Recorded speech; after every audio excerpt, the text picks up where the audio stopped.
সুতরাং একুশ একটি আন্দোলনের নাম নয়, একুশ অন্যায়ের বিরুদ্ধে বিরাট সংগ্রাম, একুশ আমাদের চেতনার ধারক, আমাদের স্মৃতিশোধ চেতনার।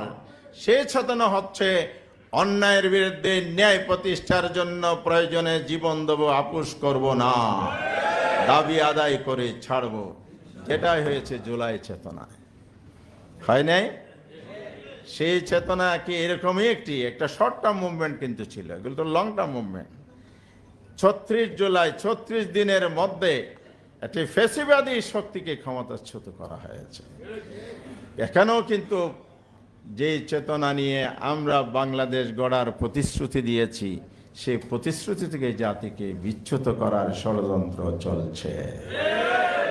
২১-এর বাণীতে দুইজন বড় নেতার দুটি কথা, একজন চেয়ারপারসন আর একজন সেক্রেটারি জেনারেল, অর্থাৎ একজন প্রধানমন্ত্রী আর একজন প্রভাবশালী মন্ত্রী। ওনার দুটি কথা বলেছেন।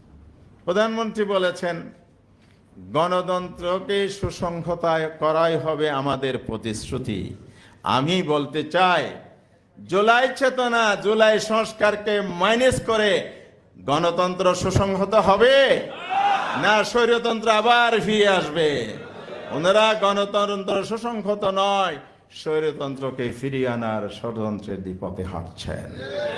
মেহরবানি করে আমরা দোয়া করি, আহ্বানও জানাই, আপনাদের মধ্যে শুভ বুদ্ধির উদয় হোক।